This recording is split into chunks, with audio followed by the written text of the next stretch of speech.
We are talking about the latest report from Jon Heyman and how it could directly impact what the New York Mets do offensively at this deadline. Please do smash those thumbs up buttons. Subscribe to the channel if you're new to this channel and comment your thoughts and opinions about the name we will be discussing in this video. Per Jon Heyman, the latest report just from earlier today. As of today, Jon Heyman states the Twins are now seriously listening in on their rental players, including Colomb, who we talked about in the video yesterday. If you missed it, go check it out. I'll link it in the description down below. A very good, deceptive lefty bullpen arm. Harrison Bader, who I've also talked about, and Willi Castro, who we are talking about in this video right here. While they will listen in on All-Stars Joe Ryan and star closer Joan Duran, they'd have to be blown away, especially for Joe Ryan. So that is the latest from Jon Heyman as it, pertains to the Minnesota Twins and what they're going to be doing this deadline. The Twins are open for business on their rental players, and a guy like Willi Castro, a super utility man who plays all around the diamond and is posting pretty respectable numbers offensively, could be a great get for this offense and positionally for the New York Mets. But what would it take? We'll also dive into what David Stern stated in his press conference just yesterday as it pertains to one young infielder who's also a utility man that they would maybe part ways with in a potential trade for Willi Castro. But let's take a look at the numbers a little bit more in depth. Clearly, Castro is a rental. He just turned 28 years old, and he will be hitting free agency after the 2025 season. And here are the numbers that he's posted over the past 2 seasons with the Twins: a 247 batting average with a 717 OPS with 12 home runs last season in 2024. You see the walk rate at 8%. Strikeout rate is pretty respectable, 23.6%, just hovering around league average there. But the offensive numbers didn't really wow you or make your eyes open a little bit in 2024, right? But in 2025, in the first half, he's actually doing pretty decent, and he's posting a lot better numbers than he did last season. Now, if you look at the Baseball Savant page, there's still a lot of things left to be desired, especially when you take a look at the percentiles. But as you can tell here with the fielding aspect, I did mention that he's a super utility player. He's played all around the diamond this season so far. He's played shortstop. Most of his games, 98 games, started for the Twins this season at second base. He's played third base, and he can also play corner outfield as he's appeared for the Twins this season in both left field and right field. This would not be a guy that can slot in at center field, unfortunately. And we've talked about center field options with Luis Robert, who's killing it, by the way, in a White Sox uniform down the stretch of the past couple of weeks. I don't think a Robert trade to the Mets is realistic at this point, but stranger things have happened, especially with the increase in production from Robert and what seemed like another lost season for him, turning things around.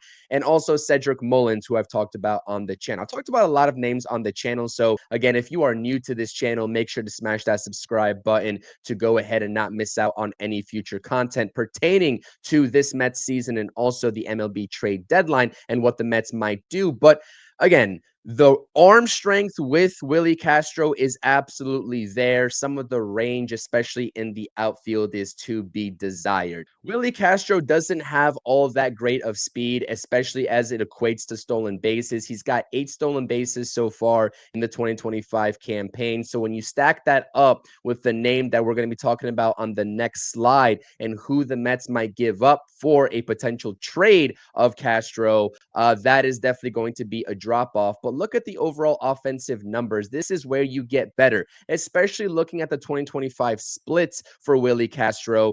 He has respectable numbers against both lefties and righties. Now, clearly, he is better against lefties. He's hitting 288 with an 870 OPS versus lefties, as opposed to a 246 batting average with a 749 OPS versus righties. But at least there's not too much of a drop off there, right? Of course, 749 versus 870 in the OPS category is pretty vast, but I'm talking about an OPS that's sub 700 or even sub 600, like we've seen on a particular side with some of these other bats that are available that we've talked about on the channel. Willi Castro can definitely hold his own against both handed pitchers, lefties and righties. And the 2025 numbers, 258 batting average, a 785 OPS. So the OPS is right around 800, exactly where you want a guy that is going to be a utility guy if he's brought over to be at, with 10 home runs on the season. He's on pace to blow right by the 12 home runs that he posted last season as well. So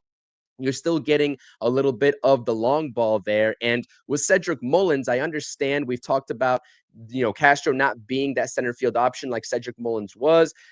But Cedric Mullins with the power, which is his best aspect this season, only has 13 home runs. And you're having a better batting average, a better OPS by far, more of an on-base percentage here at 350 with Willi Castro. This could be a bat that fills a lot of needs positionally outside of center field, but is more of that competent bat that you would get. Strikeout rate still isn't that high, not that much different than last season. And the walk rate, he's getting on base at a higher clip thus far because the walk rate is up 2%. So what would a potential Willi Castro trade package look like? What would the Mets have to give up to get a decent utility man in the doors for the second half of 2025? And I saw this interesting trade package from a very familiar face, a very good friend of mine, and we do post games together, so you all will know exactly who I'm talking about if you've been subscribed to this channel for a while. And I really like the idea of this, and I want to give immense credit to my good buddy Zach, who we do post games. He's been on this channel multiple times. Sunny Days Media. I'll link their channel if you want to go subscribe over to that YouTube channel where you can find Zach talking baseball and football in the description down below. But this was Zach's mock trade for Willi Castro, and he's been on the Willi Castro bandwagon for quite some time now on all of our streams that we do. And you can see, the weighted runs created plus, the WOBA, and just the overall splits numbers there, the slash lines for Willi Castro in comparison to who the Mets might give up. This is what the deal could look like, right?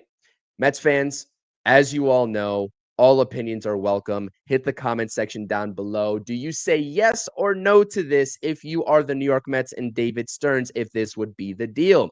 Going back to the Minnesota Twins in exchange for Willi Castro would be Luisangel Acuna and Blade Tidwell, who we've seen a handful of times thus far for the New York Mets at the major league level.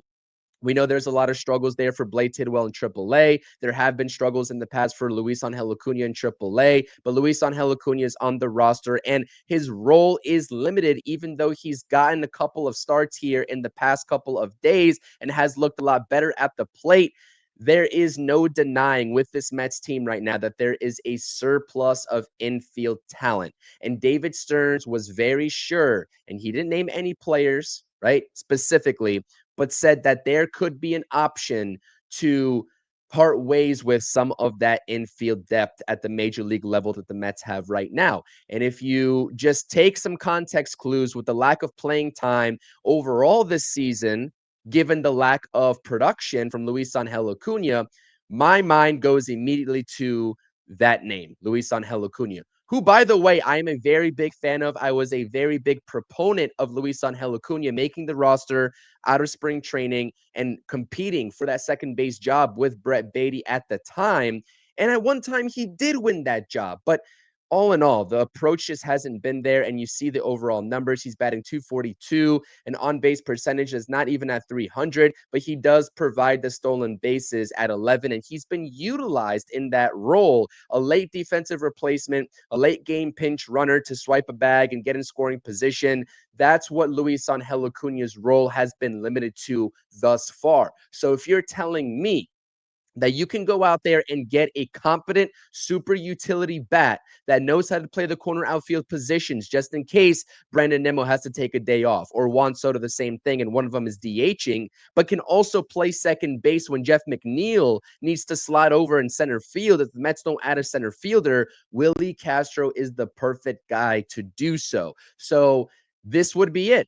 Willi Castro coming over for the second half Mets, or rental, entering the prime of his career. He just turned 28 years old, like I said at the top of this video. So you have the potential to extend him after this season if he does well, in exchange for Luisangel Acuna, who's also a utility man, can play shortstop, second base, and third base, and Blade Tidwell. And with the prospects coming up, David Stearns essentially saying that the bigger name prospects could make a contribution in the second half, looking directly at Brandon Sproat and Nolan McLean, whether it's in the starting rotation or the bullpen. That makes Blade Tidwell expendable and just the cherry on top of a deal like this to happen and just get it done. So Mets fans, again, let us know what you think in the comment section. I'm sure we'll talk about this proposed trade package over the next week or so with Zach himself. Again, all credit to Zach here for this proposal. I like it. I would do it, but let us know if you would do it as well. Hit the thumbs up buttons on this video if you enjoyed this discussion, a little bit of a different perspective, and a new name entering the mix on the trade market officially per the latest Jon Heyman report. Make sure to hit the subscribe button. More videos, more streams. David Stearns, let's get busy and let's make a run in the second half. Let's go Mets.